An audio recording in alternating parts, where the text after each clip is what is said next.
Saudara pendengar sekalian, Radio Horor Indonesia segera dimulai.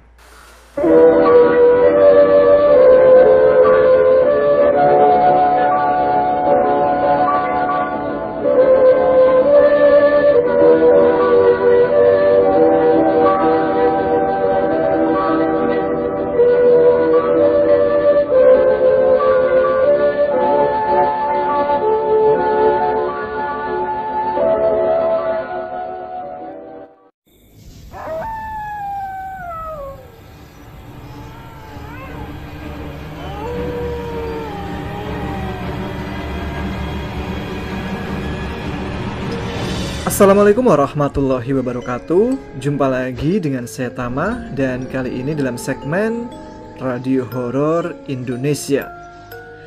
Bagaimana kabar kalian? Semoga selalu diberikan kesehatan dan juga rezeki yang cukup. Kita jumpa lagi di segmen Radio Horor Indonesia yang biasa hadir setiap malam Jumat, di mana saya akan membacakan beberapa kisah-kisah mistis untuk teman-teman Ada Apa Gerangan. Bagi yang ingin ikut membagikan cerita pengalaman mistisnya, bisa dikirimkan ke email kami adaapagerangan20@gmail.com, atau bisa juga DM kami langsung di Instagram kami @aagchannel. Mengawali RHI FM malam ini ada cerita dari Iqbal di Sumatera Utara. Oke, langsung saja teman-teman Ada Apa Gerangan, ceritanya mulai dari sini.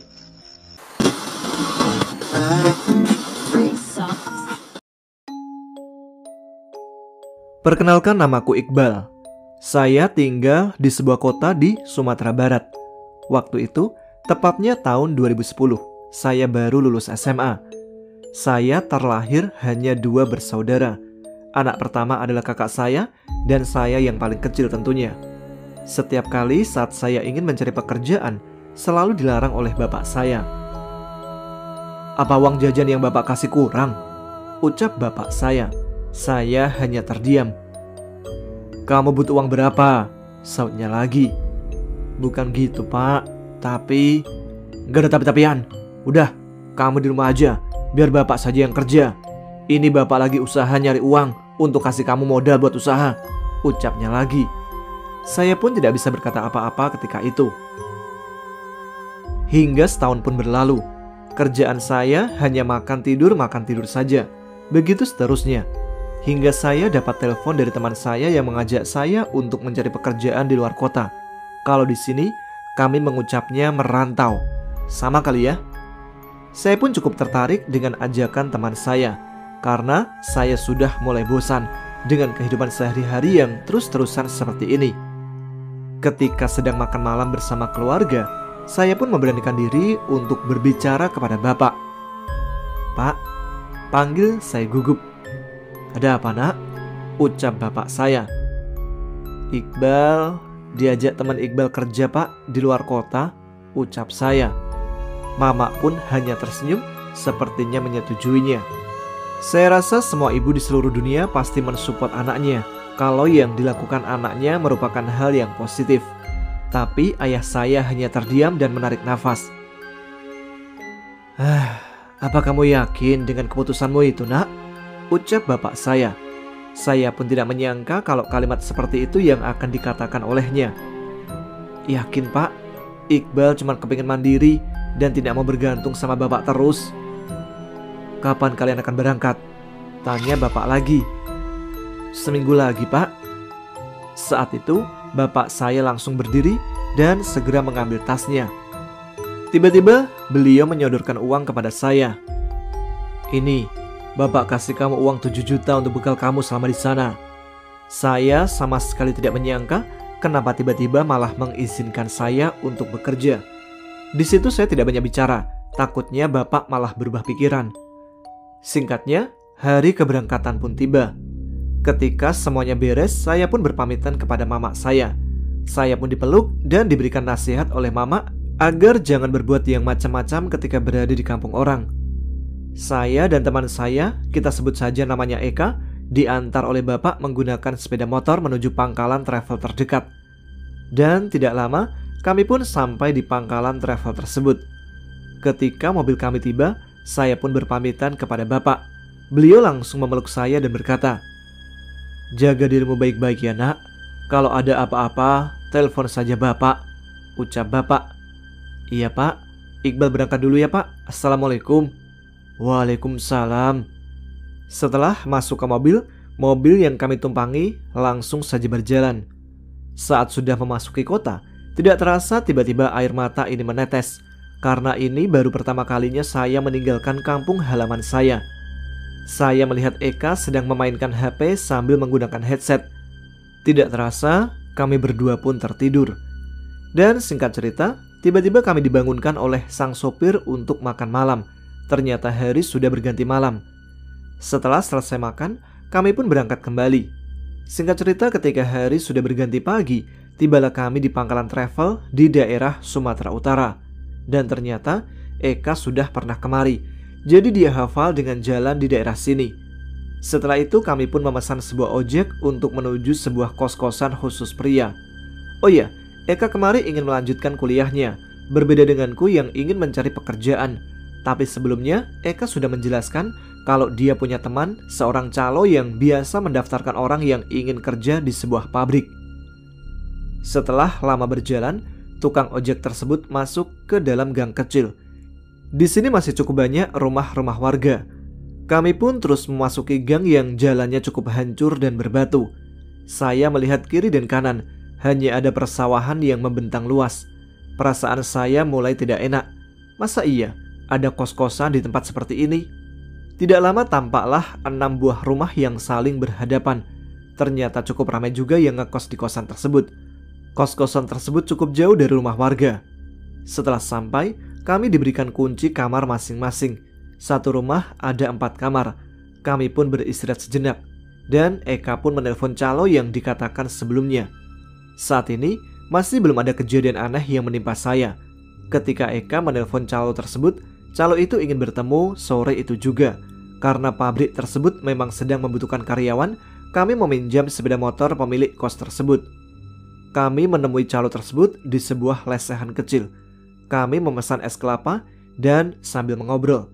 Ternyata, jika ingin masuk ke pabrik tersebut harus menyogok dengan biaya 1 juta rupiah. Saya pun setuju dan besoknya langsung bisa mulai kerja. Setelah semua beres, kami pun kembali pulang. Saat kami sampai di kos, ternyata anak-anak yang lain sudah pada pulang dari kuliahnya. Ada Jeffrey yang sedang duduk di teras sambil memainkan gitar bersama si Nino. Kami pun berkenalan sambil bercerita tentang pengalaman kami. Hingga saat hari sudah memasuki maghrib, kami pun masuk ke dalam. Di sini hanya Nino yang rajin menunaikan ibadah sholat. Selesai mandi, saya cuma rebahan sambil memainkan game di HP saya. Dan singkat cerita, keesokan harinya saya sudah mulai bekerja di pabrik tersebut. Karena pabrik tersebut cukup jauh dari kos-kosan, saya pun memanfaatkan sisa uang yang diberikan bapak kemarin untuk mencari sepeda motor yang murah untuk berangkat lebih mudah. Seminggu pun berlalu. Sampai saat ini keadaan masih biasa-biasa saja. Dan keesokan harinya ketika pulang bekerja, saya pun langsung mandi. Setelah selesai mandi, saya kembali ke kamar. Saat itu hari Kamis, tepatnya pasti malam Jumat. Entah kenapa, malam itu saya tidak bisa tidur dan keadaan gerah sekali. Walaupun sudah menghidupkan kipas angin, tapi keringat masih saja membasahi tubuh. Pada malam itu sekitar pukul 10 malam, hanya kami berdua saja yang berada di kos. Nino sedang mengaji berjamaah di musola, sedangkan Jeffrey nongkrong bersama teman-teman kampusnya. Saya pun mencoba mengencangkan kipas angin itu, tapi tetap saja saya masih kegerahan, hingga saya memutuskan untuk duduk di teras mencari angin. Saya rebahan di bangku yang terbuat dari rotan, sambil mengipaskan tubuh dengan menggunakan sebuah kardus.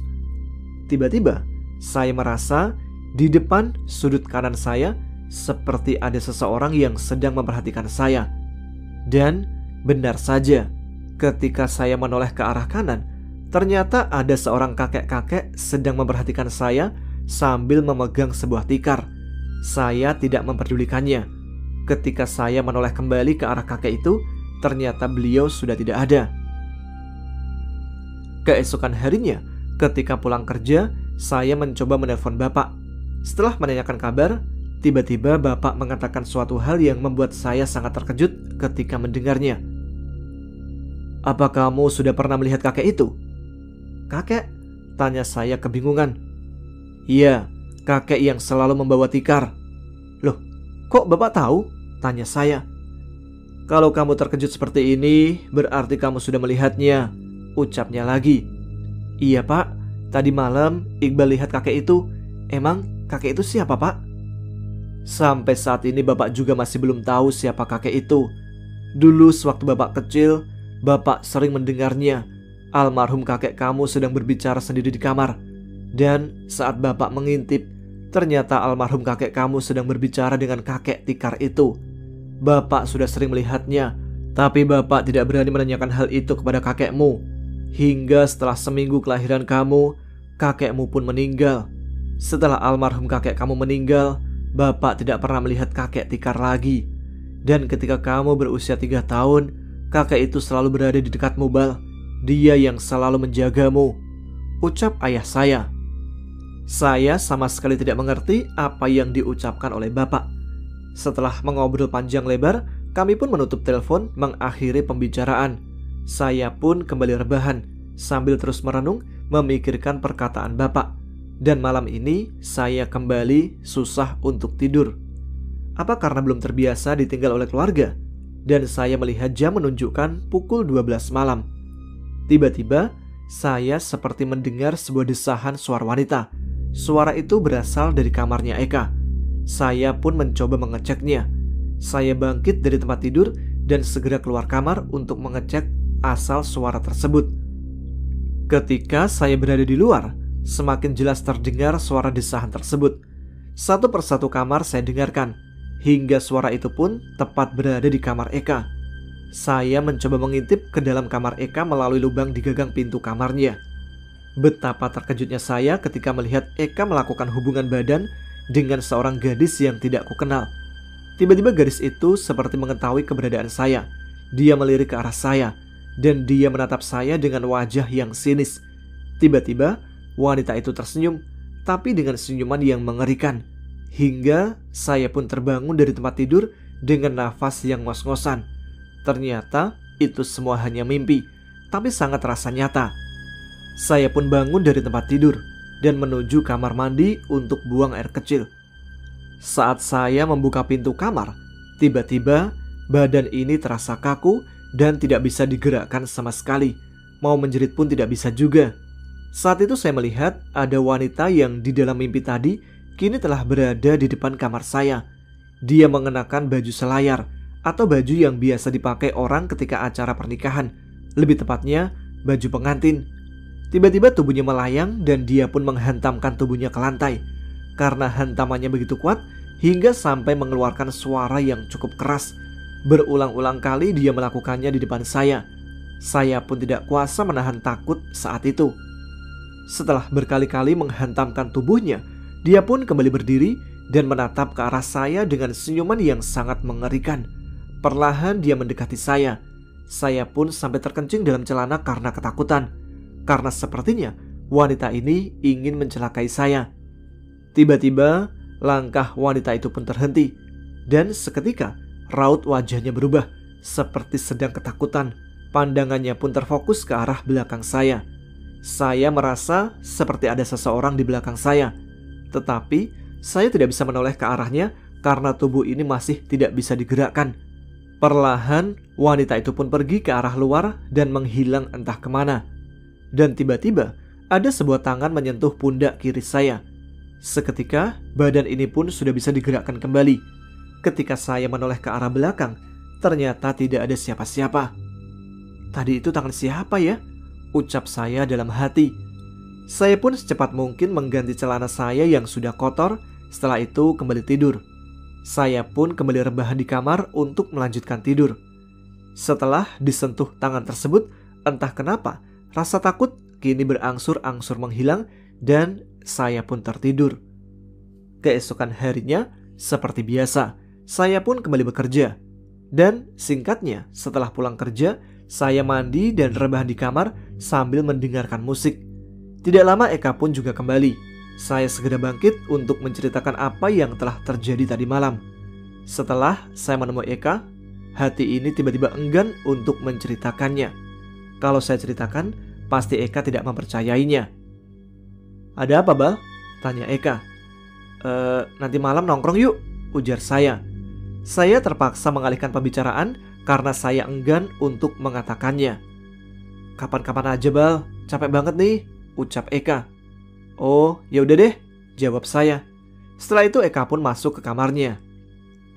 Saya pun duduk termenung di depan teras. Tiba-tiba Nino pun menghampiriku. Gak boleh ngelamun," ucapnya sambil menyodorkan secangkir teh hangat. Dan Nino pun duduk di sebelah saya sambil meneguk teh hangatnya. Nino berkata, "Udah, gak usah dipikirin. Kamu jangan takut. Kakek itu bakalan terus menjagamu kemanapun kamu pergi," ucap Nino yang seketika membuat saya terkejut. Saya hanya diam dan dia pun lanjut berkata, "Wanita itu memang sering memunculkan dirinya di tempat ini, tapi dia tidak pernah mengganggu sama sekali. Dan di sini hanya saya dan kamu yang bisa melihatnya.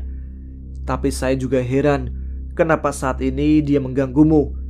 Apa wanita itu ada kaitannya dengan dirimu? Dan apa kamu mengenalnya?" ucap Nino. "Jangankan kenal, No. Saya aja baru ini ngelihatnya. Tapi kok dia kayak ngincer saya ya? Sebenarnya dia siapa sih?" tanya saya ke Nino. Saya pun kurang tahu dia berasal dari mana. Tetapi yang saya tahu, wanita itu dijodohkan oleh orang tuanya dan tidak terima dengan keputusan orang tuanya. Dia mencoba melarikan diri dari perjodohan itu hingga dia tertabrak oleh sebuah truk dan meninggal di tempat. Itu saja yang saya tahu darinya. Namun saat saya bertanya kepadanya dia berasal dari mana, wanita itu tidak menjawabnya, ucap Nino. Nino ini selain rajin ibadah, ternyata dia bisa melihat makhluk-makhluk tak kasat mata. Bahkan dia juga bisa berinteraksi dengan mereka. "Selama saya hidup, baru kali ini berurusan dengan makhluk halus," ucap saya. Nino pun hanya tersenyum. "Perbanyaklah ibadah dan dekatkan diri dengan Yang Maha Kuasa. Insya Allah tidak akan ada lagi yang berani mengganggumu," ucap Nino. Saya pun hanya terdiam ketika mendengar Nino mengatakan hal tersebut. Setelah lama mengobrol, terdengar suara azan maghrib. Nino pamit kepada saya untuk menunaikan ibadah sholat maghrib. Saya pun balik ke kamar dan kembali rebahan sambil mendengarkan musik. Ketika saya menoleh ke arah sudut kanan kamar saya, ternyata sudah ada wanita itu lagi. Tapi tampilannya kali ini sungguh mengerikan. Bajunya berlumuran darah dan kepala wanita itu hancur sebelah. Melihat keadaannya, perut ini terasa mual. Wanita itu melihat saya dengan tatapan yang mengerikan. Melihat wajah yang sangat menyeramkan, saya pun langsung menutup kepala saya menggunakan selimut dan sesegera mungkin membaca doa yang saya bisa. Keringat pun mulai mengucur di wajah saya. Walaupun wajah saya sudah saya tutup dengan selimut, akan tetapi saya masih bisa merasakan kalau wanita itu mulai mendekati saya. Tiba-tiba selimut saya perlahan ada yang menariknya. Saya pun tidak tinggal diam dan mencoba menggenggam selimut tersebut agar saya tidak bisa melihat wajahnya lagi. Saat itu saya lupa mengunci pintu dan tiba-tiba terdengar seperti ada yang membukanya. Tidak lama ada sebuah tangan yang menepuk-nepuk badan saya dan memanggil-manggil nama saya. Bal, kamu kenapa?" ucap seseorang tersebut. Suara yang tidak asing. "Itu kan suara Nino." "Alhamdulillah," ucap saya dalam hati. Saya pun merasa lega dan ketika saya membuka selimut tersebut, tiba-tiba badan ini terasa kaku. Kini wajah wanita itu tepat berada di depan wajahku. Ternyata suara Nino yang kudengar tadi hanyalah halusinasi karena saya sudah ketakutan. Mata saya pun tidak bisa berkedip, hanya melotot saja memandangi wanita tersebut. Dan tiba-tiba hidung saya perlahan mengeluarkan darah.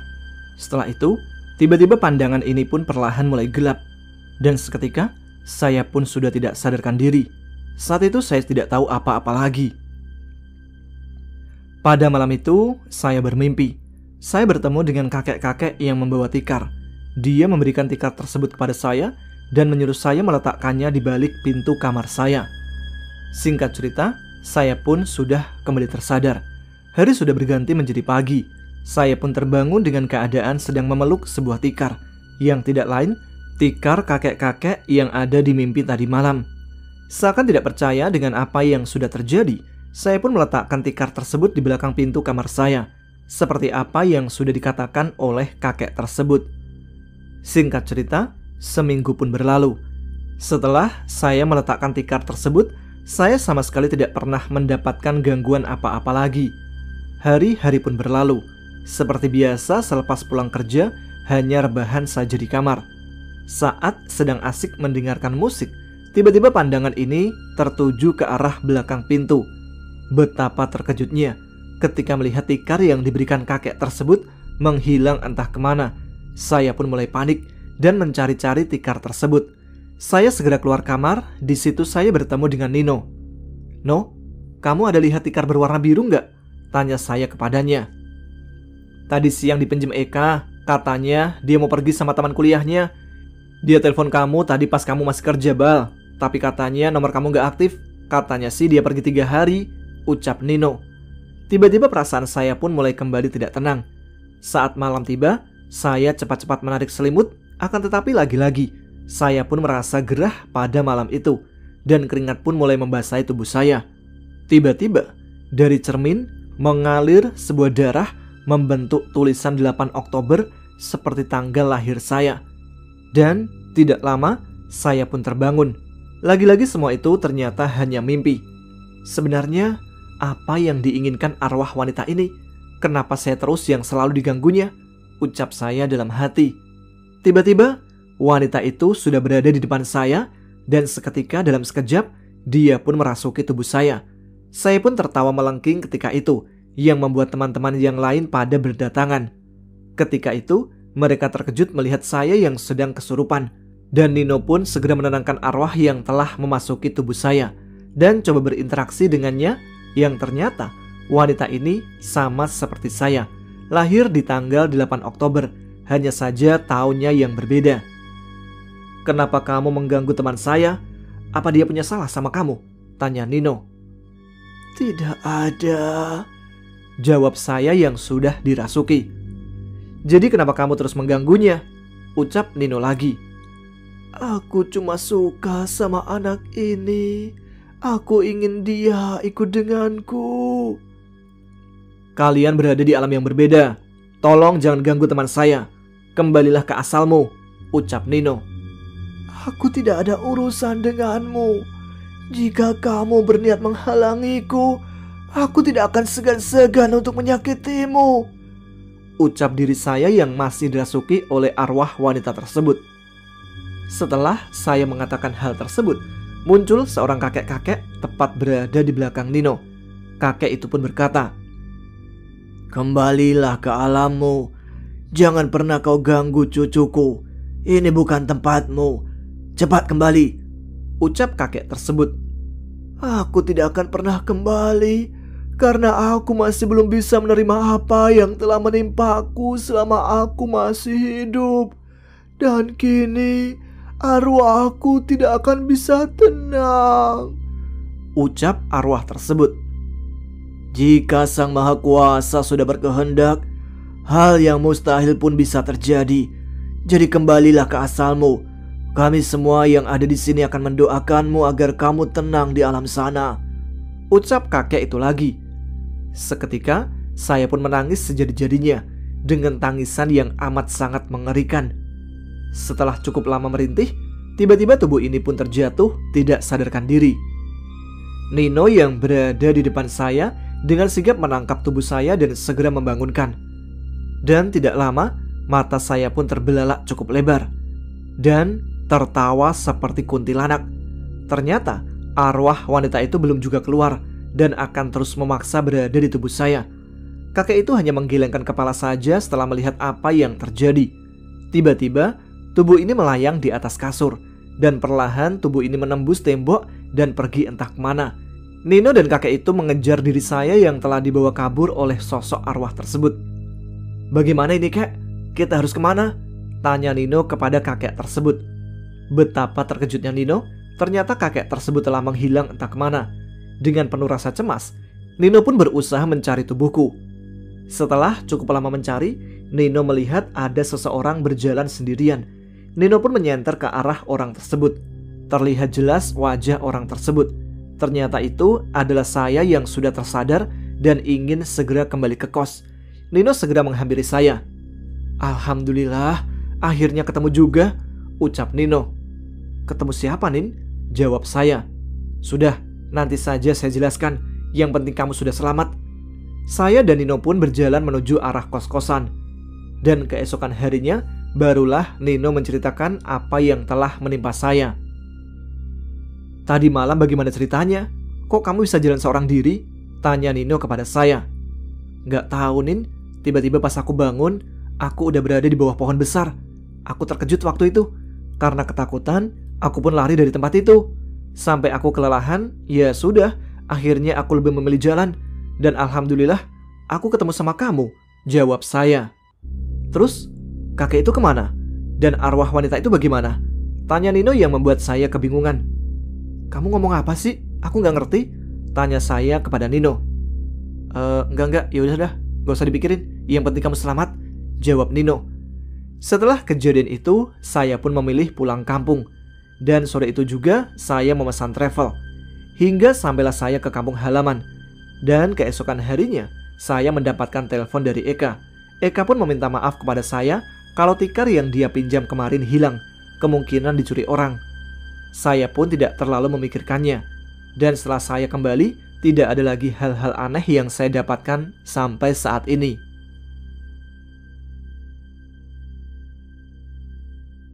Itulah dia pengalaman dari Iqbal yang berusaha hidup mandiri dengan merantau, tapi malah menemukan gangguan mistis. Oke, sebelum kita lanjut ke cerita berikutnya, saatnya comment session di mana saya akan membacakan beberapa pesan-pesan yang telah teman-teman ada bagerangan kirimkan di Instagram kami @aagchannel. Oke, yang pertama ada pesan dari Naila, gimana bacanya? Naila Asep. "Eksis dong Bang Tama, aku penggemar yang terpendam." Aduh, terpendam. Jarang komen maksudnya, dan suka telat juga, absen. Soalnya waktu kita berbeda.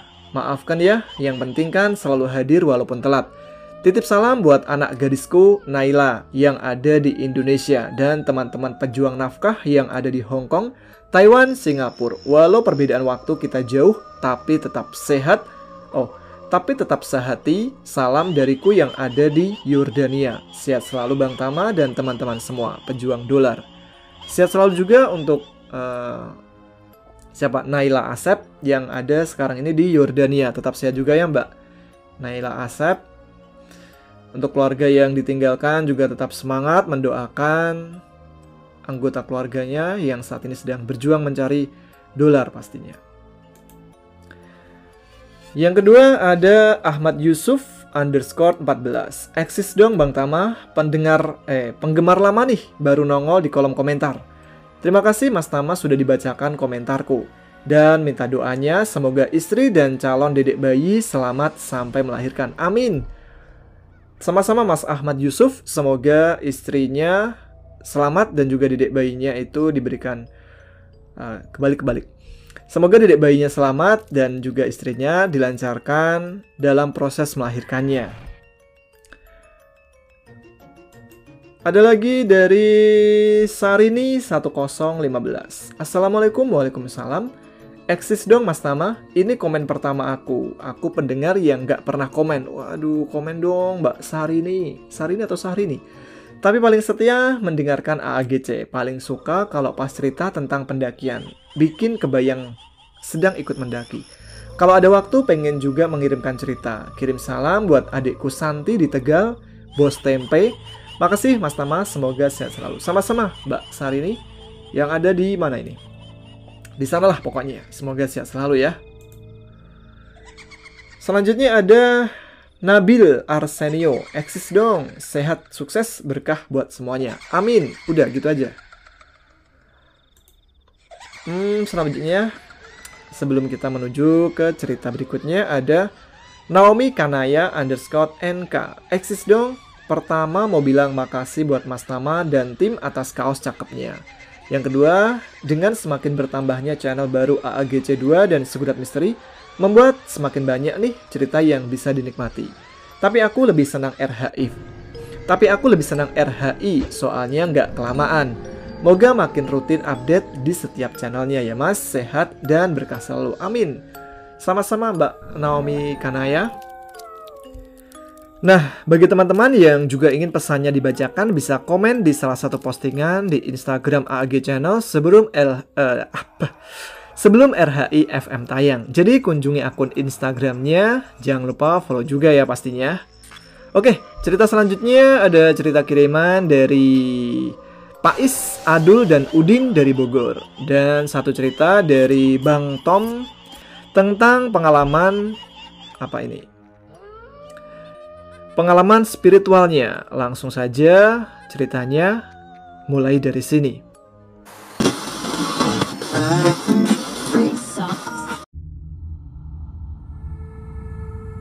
Assalamualaikum warahmatullahi wabarakatuh. Kenalkan, nama saya Reza Quest, panggil aja Pais. Kalau susah panggil aja sayang. Apa-apaan ini? Kenalin juga teman saya Pangeran Udin. Dia minta dipanggil Pangeran biar keren katanya.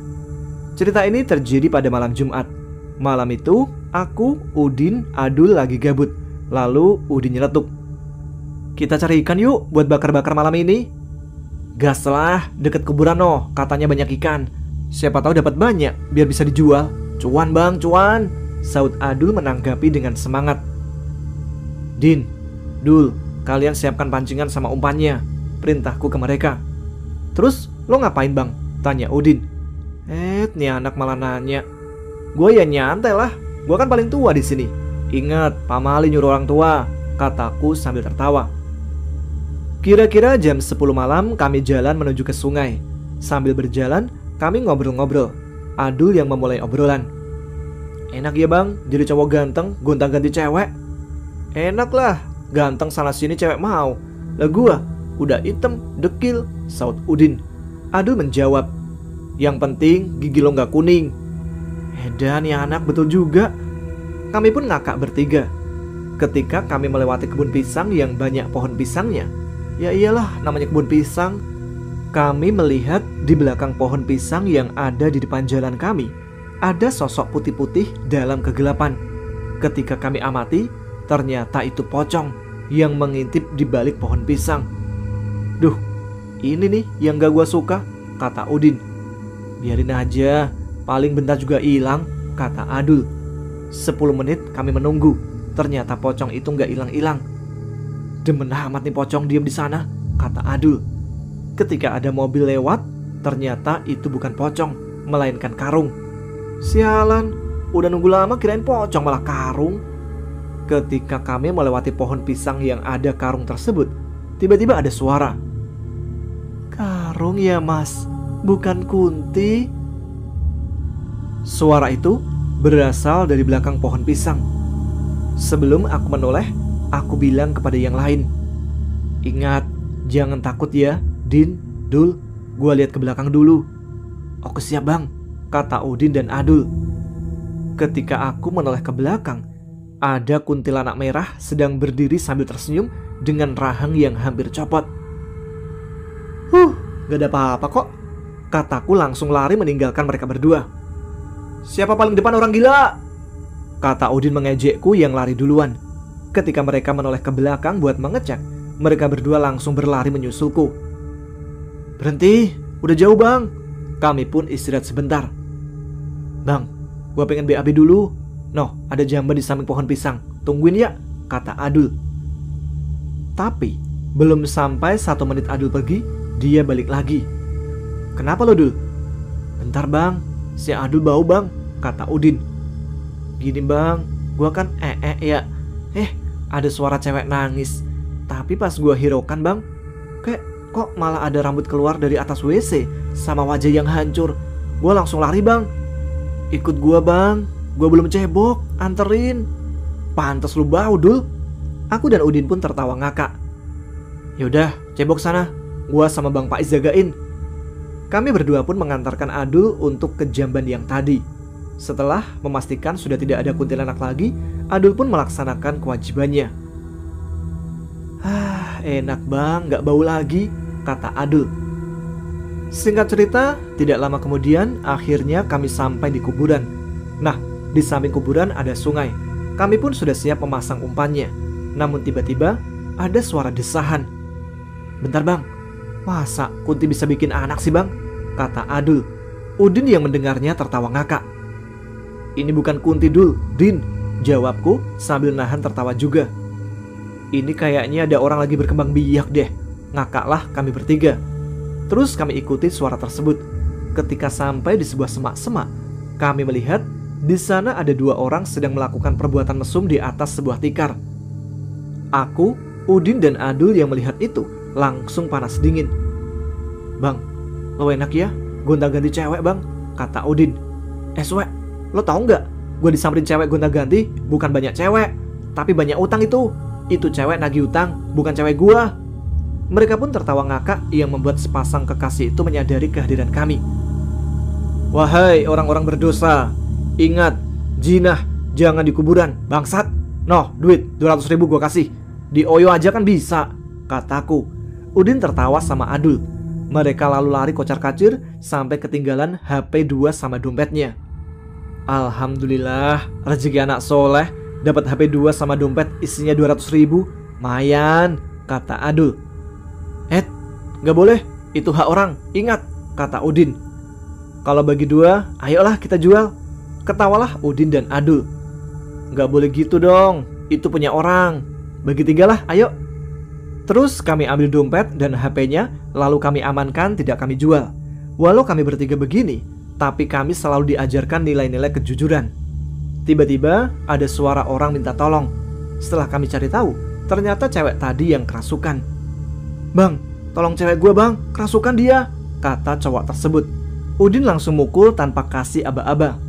Anjing lo, zina di kuburan, gak ada tempat ya? Ampun bang, maaf, katanya. Yaudah Din, Dul, kita tolong dulu aja, urusan ini ntar belakangan. Cewek yang kerasukan itu tertawa lalu menangis. Ini kerasukan apa ya? Gila sih, ketawa nangis. Din, lo kan pesantren dulu, coba lo tanya, perintah Adul. Mbak cantik, sama siapa ini? Kata Udin.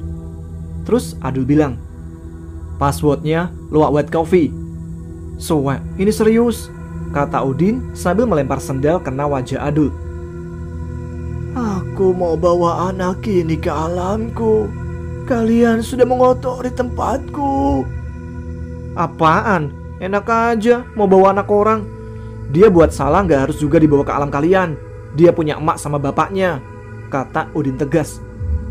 Mungkin Din, kalau gak yatim, kataku. Di sini, meski ada yang kerasukan, jiwa ngelawak kami terus ada. Gak pas bang, ngelucunya. Ini keadaan darurat, jangan bercanda mulu. Baca surat apa aja yang kalian bisa. Surat apa bang? Tanya Udin Adul. Surat BBKB no, punya Supra gua yang udah mati, kataku kesel. Aku pun membaca Al-Fatihah dan kata Adul, sama ayat kursi bang, kalau nggak mempan, gua bawain mejanya sekalian. Lalu cewek yang kerasukan mengaum seperti macan sambil guling-guling di tanah. Nah, ini pasti kerasukan jin ular, kata Adul. Macan bego. Kirain jin belut bang, saut cowok itu tiba-tiba. Lu gak usah ngikut ngelucu, dasar cowok mesum lu. Udin sewot. Panggil Pak Ustadz, gak mempan kalau gini terus. Iya bang. Udin lalu berlari ke rumah Pak Ustadz. Terlihat wajah Adul serius sambil komat kamit. Bismillah. Ya Allah, maafkan hambamu ini karena jina di kuburan. Tapi ternyata gak mempan juga. Yaudah, lo sana maju bang. Dengan pedenya aku maju. Tapi yang tadinya mau azan, malah keliru takbiran. Bang, lu kira lebaran? Tiba-tiba Udin datang dengan ngos-ngosan. Mana Pak Ustadz Din? Boro-boro nyampe bang, dicegat pocong gua. Tiba-tiba entah apa yang merasuki Udin, suaranya berubah. Assalamualaikum. Keluarlah, maafkan anak ini. Kunti yang tadinya susah banget buat keluar, sekarang langsung keluar tanpa perlawanan. Idih, gini doang keluar, kata Adul. Cewek itu langsung lemas. Setelah 5 menit, dia baru sadar. Kami kasih dia air minum. Jangan begini lagi, kasihan ibu bapak lo, mereka yang tanggung jawab. Ini kami ambil dompet sama HP lo buat barang bukti. Kalau udah nikah, baru ambil lagi. Terus cewek cowok yang jina itu minta maaf kepada kami. Lalu mereka pulang ke rumah masing-masing. Kita lanjut mancing yuk bang, kata Udin dan Adul. Gelap, udah gak mood. Dan kami pun pulang setelah gagal mancing gara-gara beberapa kejadian yang tidak masuk akal. Buat teman-teman, ambil hikmahnya saja ya kisahku ini. Sekian dan terima kasih.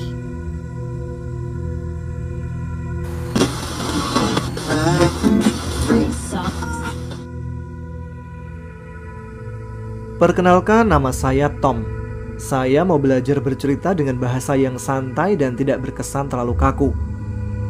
Saya adalah anak terakhir dari 4 bersaudara. Saya menikah ketika saya menyelesaikan S3 saya. Kejadian ini bermula ketika saya memboyong istri setelah saya selesaikan S3 saya dan istri telah menyelesaikan S2-nya. Kami bekerja di salah satu kota di daerah Jawa Timur. Saat kami mulai belajar menjalani hidup rumah tangga di kota tersebut, kami mencoba usaha sesuai dengan bidang keahlian saya, yaitu pengolahan produk hasil ternak. Selain mengajar di universitas di kota tersebut, kami membangun usaha produksi keju. Karena biaya dan modal yang kecil, saya pun memutuskan membuat sendiri mesin-mesin produksi keju tersebut. Sehingga, kejadian ini tidak akan menyinggung perusahaan yang berhubungan dengan penjualan ataupun produksi mesin pembuat keju. Selanjutnya, keju saya semakin lama semakin berjalan baik. Semakin lama produksi keju kami semakin banyak dan permintaan semakin meningkat. Selain itu, karir saya di pendidikan semakin baik sampai pada level pimpinan menengah. Sampai pada suatu saat, produksi keju yang selama ini aman-aman saja mulai terjadi gangguan. Mesin-mesin produksi keju mulai sering mengalami kendala-kendala yang tidak masuk akal. Hal ini sangat terasa karena saya sangat mengerti dengan mesin yang bahkan saya adalah pembuat dan perakitnya sendiri. Sering mesin tiba-tiba macet, namun semua perangkat lunak masih hidup dan berfungsi secara lancar. Kemudian, mesin yang macet tersebut akan berjalan normal kembali pada beberapa waktu kemudian. Tetapi kapan waktunya mesin macet dan sembuh terjadinya itu sayangnya random. Sampai saya konsul ke beberapa profesor saya, tapi tanggapan mereka tidak ada masalah dengan mesin saya. Puncaknya terjadi ketika saya mengalami mimpi menikah dengan sesosok wanita. Saya bingung pada saat itu. Dia selalu memaksa saya menikah dengannya. Saya selalu menolaknya dan saya bilang saya ini sudah punya istri. Saya sudah bersyukur Allah memberikan kado terindah itu buat saya. Sampai mimpi ini berakhir, saya tetap tidak mau dipaksa untuk menikah oleh wanita tersebut. Sejak saat itu, rumah yang saya tinggali dengan istri ramai dengan suara ledakan dan bunga api. Produksi keju pun juga mengalami kekacauan dan permintaannya menurun drastis. Saya berpikir, kenapa ini bisa terjadi? Dan saya mencoba menceritakan mimpi yang saya alami kepada istri saya. Tapi tiba-tiba, istri menangis ketika mendengarkan cerita ini. Saya kaget campur bingung. Ketika saya tanyakan kenapa dia menangis, dia menjawab, kalau kepercayaan di Jawa, orang yang mimpi menikah maka dia akan segera mati. Saya kaget juga sebenarnya. Namun saya percaya Allah lah yang mengatur mati dan hidup seseorang, bukan mimpinya. Masalah berlanjut ketika akhirnya terjadi luapan air yang berasal dari lubang pembuangan air di tempat cuci kami. Luapan itu sampai seperti mata air yang terus mengalirkan airnya. Hampir 3 hari, saya dan istri harus menginap di hotel karena airnya bau dan terus mengalir. Beberapa hari kemudian, teman saya datang bersama rekannya. Mereka mencoba membantu permasalahan saya. Dan rekan yang dibawa oleh teman saya menemukan rambut saya diikat dengan kain yang sangat mirip dengan bentuk pocong. Benda ini ditanam di halaman rumah. Namun permasalahan masih terus terjadi. Sampai pernah terjadi keju yang telah padat dan siap packing kembali cair mirip susu yang telah diproses menjadi adonan awal. Saya sendiri bingung proses kimianya bagaimana, kok bisa ada reaksi kimia mundur seperti ini. Masalah tidak berhenti sampai di situ. Istri saya mengalami sakit gatal-gatal yang aneh. Dokter pun bingung sakit gatal yang dialami istri ini kenapa terjadinya. Banyak obat yang diminum tapi tidak ada pengaruhnya. Sampai suatu hari dia menangis di malam hari karena gatalnya. Saya mulai mencari pengobatan alternatif. Banyak kiai maupun ustadz kami datangi. Mereka sebagian menolak dan sebagian menyatakan tidak mampu. 17 pesantren menolak membantu sampai akhirnya kami memutuskan pindah rumah. Beberapa orang pintar dan ustadz mengatakan bahwa semua yang terjadi kepada kami nanti saya sendiri yang akan mampu menyelesaikan karena kasih sayang Allah. Saya sendiri sampai bingung Saya adalah dosen yang tidak pernah belajar ilmu gaib. Bahkan melihat jin saja saya takut. Salah satu pengasuh pondok di kota pinggir pantai selatan memberikan petuah kepada saya bahwa saya perlu sekolah lagi biar semua ilmu saya meningkat dan utuh, serta mumpuni untuk menjawab persoalan hidup di dunia nyata maupun yang gaib. Saya sampai bingung. Saya sudah lulus S3, lalu saya harus sekolah apa lagi? Strata yang sudah saya tempuh adalah strata tertinggi yang bisa ditempuh di negara ini. Tapi ilmu yang saya pelajari tidak bisa menjawab apa yang saya alami. Di tengah kebingungan itu, saya akhirnya mencoba mempelajari agama saya. Dalam agama Islam, puncak ilmu adalah kebijaksanaan, dan puncak kebijaksanaan adalah Al-Quran. Maka saya coba mempelajari ilmu dalam Al-Quran itu dengan lebih dalam lagi. Di sana saya tahu, manusia dan makhluk ciptaan itu lemah dan tunduk patuh pada kuasa Allah, baik secara sukarela ataupun terpaksa. Akhirnya saya menyadari, saya tidak ada apa-apanya di hadapan Allah. Hidup dan segala yang ada di dalam diri itu karena kasih dan sayangnya. Saya perbaiki hubungan dengan Allah dan saya mohon maaf atas semua kesalahan saya. Dan saya mohon petunjuk jalan menuju kepadanya. Saya doakan semua yang mengganggu saya diampuni Allah dan saya mintakan mereka petunjuk menuju kepada Allah. Alhamdulillah, kami semakin tentram dan masalah tersebut mulai mereda. Namun kisah perjalanan saya bersekolah meningkatkan pengetahuan mempelajari ilmu Allah itu masih panjang.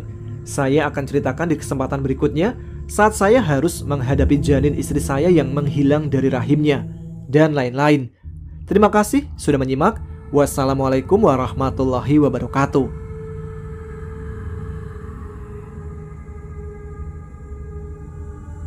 Itulah cerita kiriman dari trio Kuek-Kuek.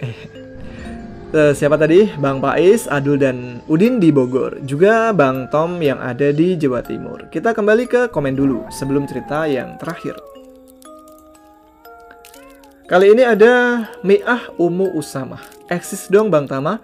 Semoga komenku dibaca. Sudah lama ingin ikut komen tapi selalu saja terlambat. Pertama nyimak AAGC di YouTube waktu awal-awal cerita tentang Mas Tian dan kawan-kawan. Sampai terngiang-ngiang selalu tentang cerita itu. Ditambah lagi dengan suara dan cara pembawaan Bang Tama menceritakannya.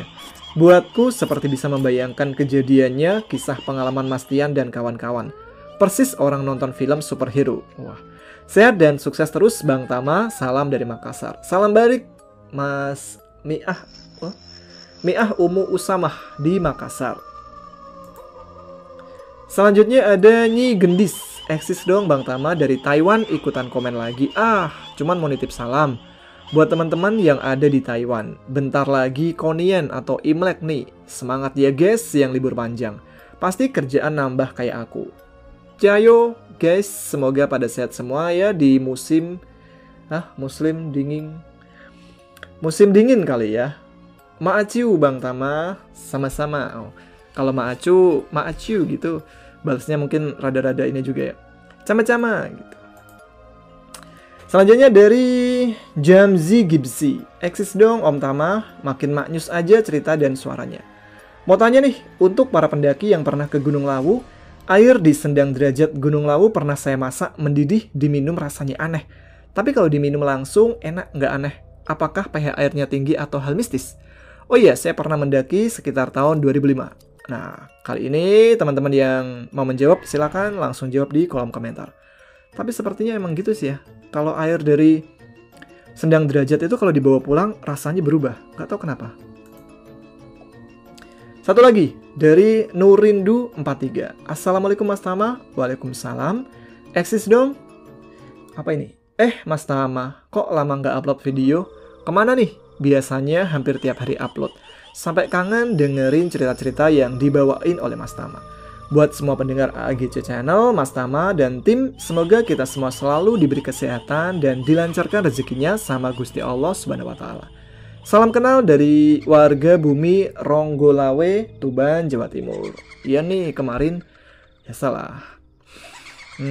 Tahun baruan sama ada acara mudik. Mudiknya itu kemarin nganterin ibu sama bapak ke Cepu. Oke, gitu aja.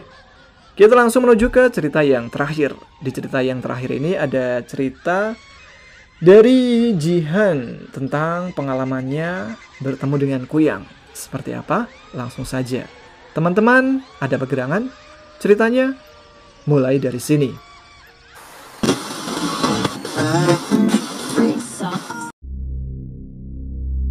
Ini kisah nyata dari pengalaman pribadiku dulu. Aku mempunyai teman, sebut saja dia Lala. Dia berteman denganku dari SMP hingga sekarang. Rumah Lala dan rumahku hanya berjarak beberapa langkah saja. Namun rumahku yang dekatan dia ini sebenarnya jarang aku kunjungi, sebab kami tidak menetap di sana. Akan aku jelaskan situasi lokasi tempat tinggalku dulu. Lokasi rumahku yang dulu berdekatan dengan pemakaman umum yang sangat luas, dan jalan satu-satunya yang dapat dilalui pengendara motor hanya di tengah-tengah pemakaman. Dan jalannya itu pun sangat kecil, benar-benar hanya bisa dilalui satu motor saja.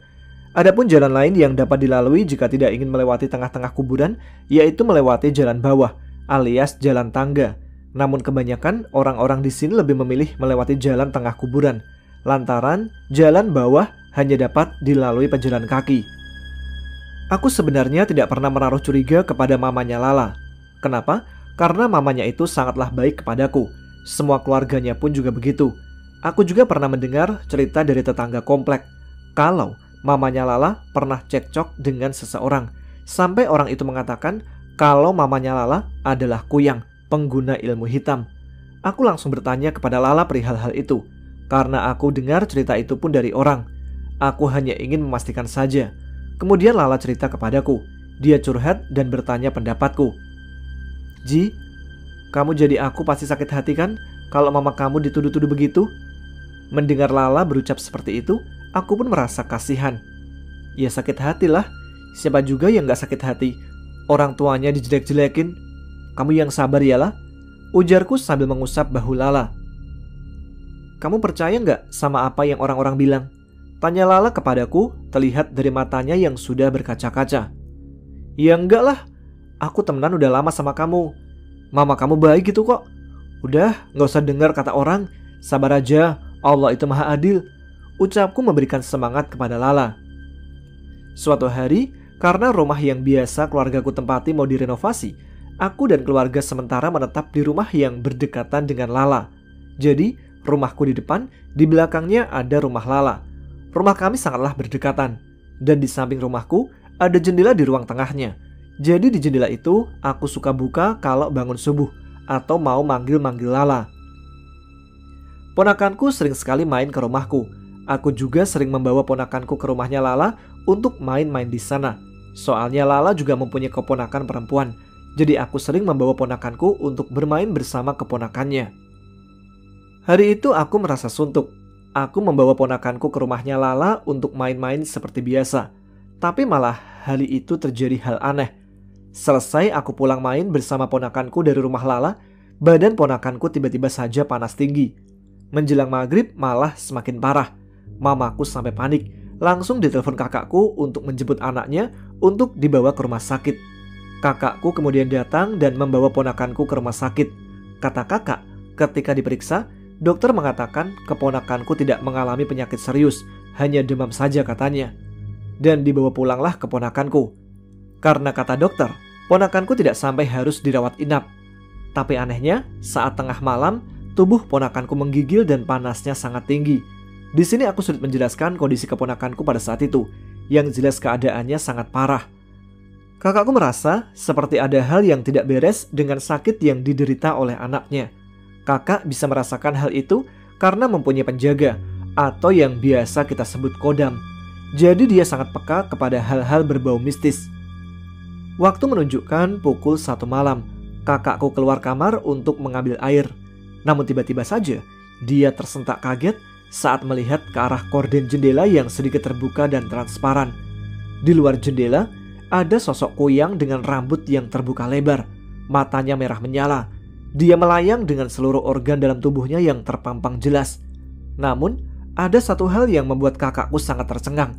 Sebab, Kuyang yang sedang ia lihat saat ini, wajahnya sama persis seperti muka mama temanku, Lala. Kurang ajar, berani-beraninya ikut anak saya sampai sini, ucap kakakku marah. Dilihat Kuyang itu masih melayang di luar jendela. Masih di sini? Nggak mau pergi? Awas kamu ya, saya ambil paku berkarat dan garam, saya bunuh kamu.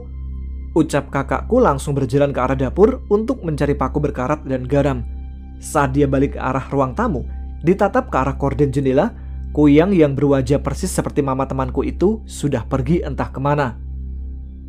Beberapa hari kemudian, aku dan mama pergi ke rumah kakak. Aku lagi duduk di ruang tamu sambil asik menonton YouTube.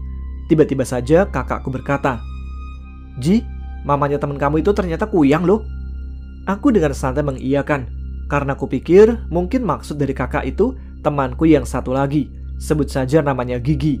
Jadi keluarga Gigi ini memang sudah dikenal orang-orang kalau keluarganya pengguna ilmu hitam alias Kuyang. Tapi warga kompleks seperti masa bodoh. Mereka seperti pura-pura tidak tahu saja dan tidak mau ambil pusing, dikarenakan keluarga Gigi memang sudah dari zaman dulu sekali menetap di sana. Keluarga Gigi kan? Gak kaget sih kalau itu. Aku udah tahu dari dulu, dari SMP. Orang-orang di sana juga semuanya udah pada tahu, ujarku menjawab perkataan kakak. Bukan yang itu, tapi satunya lagi, ucap kakak, membuat aku kebingungan siapa yang satu lagi. Hah? Yang mana? Setahu aku cuma yang itu. Ada sih yang lain, tapi bukan mama temen aku. Ada, itu yang tinggal di belakang rumah kita. Siapa yang namanya? Lala kalau nggak salah. Aku kaget dengan apa yang baru saja kakak lontarkan. Dan sudah pasti aku pun tidak percaya. Astagfirullah kak, nggak boleh suudzon jadi orang, ucapku yang tidak terima dengan apa yang baru saja kakak lontarkan. Suudzon bagaimana? Kakak lihat dengan mata kepala sendiri. Dan kakakku pun menceritakan perihal kejadian malam itu. Saat dia didatangi Kuyang berwajah mirip seperti mama temanku. Aku benar-benar kaget namun tetap tidak percaya. Mana mungkin mamanya Lala menjadi Kuyang? Salah lihat kali kakak. Mamanya Lala itu baik, pinter ngaji, sholatnya 5 waktu. Ya kali dia Kuyang, ucapku seakan membantah perkataan kakak. Kamu nih ya, kalau dibilangin kepala batu, ucap kakakku yang sudah mulai kesal. Jangan hanya karena di luar orang itu kelihatan baik. Kamu pikir dia betul-betul baik? Kita nggak pernah tahu hati dan niat seseorang. Aku tetap ngeyel dan tidak percaya. Kakak aku sampai kesal kepadaku. Aku seakan tidak percaya lantaran mama Lala sangat rutin sholat 5 waktu dan rajin mengaji juga. Orang mamanya Lala rajin ibadah kok, ucapku masih membantah. Iblis dan jin pun pintar agama, jangan mudah ketipu. Apa kamu pikir kalau dia Kuyang, dia nggak bisa sholat dan ngaji? Kuyang pun bisa, dia manusia, sama kayak kita. Bedanya dia pakai ilmu hitam. Dan itu sudah jadi turun-temurun. Aku cuma diam dan tidak peduli kata-kata kakakku.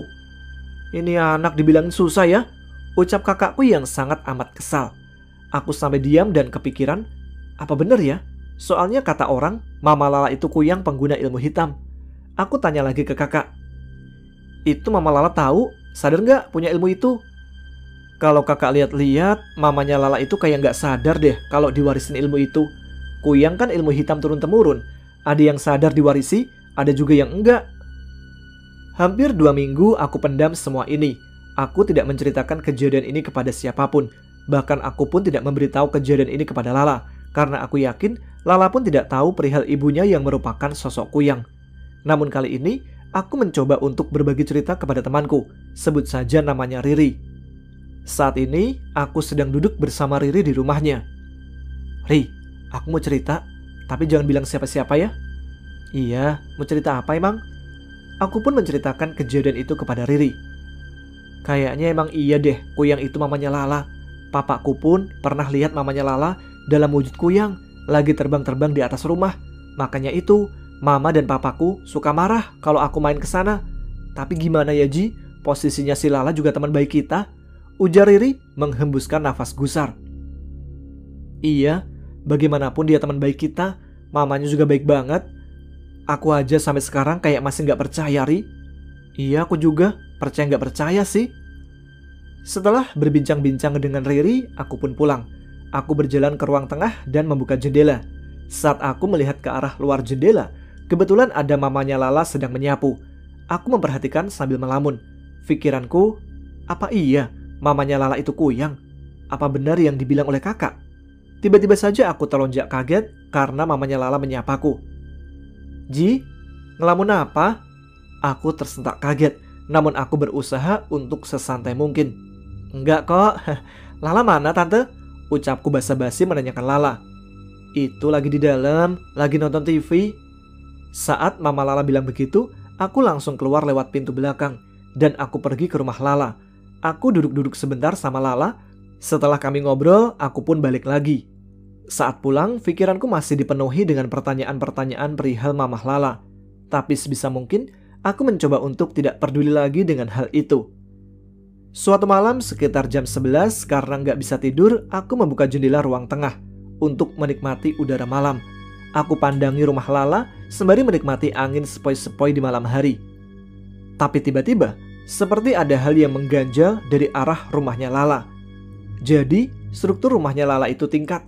Di tingkat, ada tempat jemuran pakaian. Aku melihat seperti ada kepala yang bergerak-gerak, tapi tidak begitu kelihatan karena sangat gelap. Aku mencoba memperjelas penglihatanku karena penasaran. Namun tiba-tiba saja, kepala itu terbang melayang. Aku benar-benar kaget. Jantungku sampai berdetak kencang.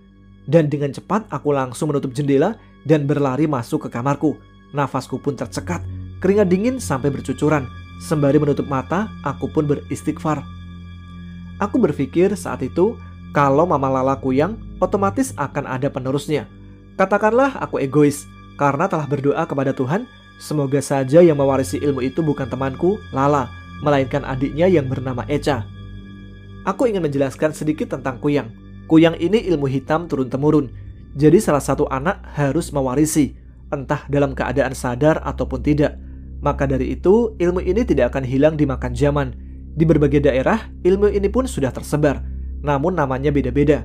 Ada yang bilang kuyang, palasik, sembilang, kalau di sini sebutnya swangi, dan lain sebagainya.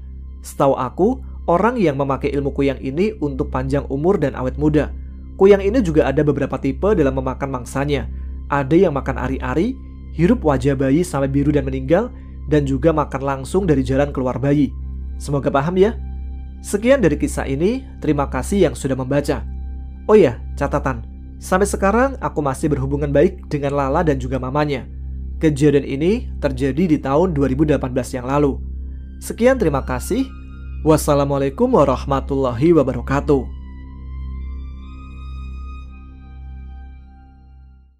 Nah, itu dia cerita pengalaman tentang hantu kuyang. Mungkin ada yang mau menambahkan, bisa tulis di kolom komentar. Kita kembali membaca pesan-pesan yang telah dikirim ke Instagram AG Channel. Nah, kali ini ada Mbak Rini Kiki. Eksis dong angkatan tua hadir. Salam buat para angkatan tua yang gak pernah muncul di permukaan. Semoga selalu sehat dan ditambahkan rahmat serta rezekinya. Amin. Kemana aja nih angkatan tua? Ini ngomong-ngomong angkatan tua ini yang umurnya tua atau yang dulu-dulu gitu maksudnya? Mohon diperjelas. Buat anak lanang, barokallah fi umrik, cinta mama, hidup mama, kesayangan mama. Sehat selalu, dilancarkan rezekinya, serta selalu diberkahi dan diberikan rahmat dalam setiap langkahmu. Serta berguna bagi agama serta negaramu. Amin, amin, amin ya rabbal alamin. Ikutan amin. Makasih Mbak Rini Kiki. Oh, angkatan tua mana aja nih? Ikut angkat senjata? Enggak, ikut angkat tangan. Selanjutnya ada GS Agus kali ya. Agus 2023 Hong Kong _Shirley. Assalamualaikum A'atama. Waalaikumsalam. Eksis dong, gimana kabare A'atama? Alhamdulillah. Kangen deh kisah pendakian dari Mas Tian, Gus Derajat. Tapi sayang nggak ada ya AA. By the way, kok sekarang Mas Dika udah nggak bagi-bagi ceritanya lagi ya? Apa karena udah punya channel sendiri? Gimana nih Mas Dika? Tolong dijawab ya. Gimana AA Gundala Warang ada lanjutan seasonnya nggak? Jangan lupa kaos AAGC Gundala Warangnya ya. Ditunggu loh ya. Semoga channel AAGC, AAGC 2 dan Segulat Misteri semakin sukses dan makin banyak pendengarnya. Amin. Buat AA Tama, jaga kesehatan aja. Siap Mbak Shirley. Nah, untuk Mas Dika, masih kok kita masih kontek-kontekan. Kayaknya lagi sibuk di kerjaan utamanya deh. Di YouTube-nya juga kayaknya jarang. Dan kita doakan semoga Mas Pradika mendapatkan pengalaman mistis lagi biar bisa dikirimkan ke channel Ada Pegangan ceritanya. Enggak gitu juga sih. Tapi semoga sehat selalu untuk Mas Pradika ya. Selanjutnya ada Faisal Siteger. Assalamualaikum, waalaikumsalam. Mas Tama, eksis dong. Maaf baru pertama komen. Saya dari Tangerang, Banten. Selalu dengar cerita dari AAGC. Cerita yang pertama kali saya dengar adalah cerita Bang Ube. Sampai kecanduan sampai sekarang. Pengen sih sekali-sekali cerita pengalaman horor ketika naik ke Gunung Karang. Tapi bingung gimana cara nulisnya. Oh jadi tulis aja Mas Faisal. Jadi secara kronologisnya secara lengkap. Atau kalau bingung bisa juga kirimkan direkam, nanti kirim ke DM aja, nanti kita kondisikan lah ya, DM ke Instagram kami AAG Channel, nanti kita bantu. Selanjutnya ada Niken Sambara. Bentar, ini Sambara kayak Danan Sambara ya, jangan-jangan keluarganya.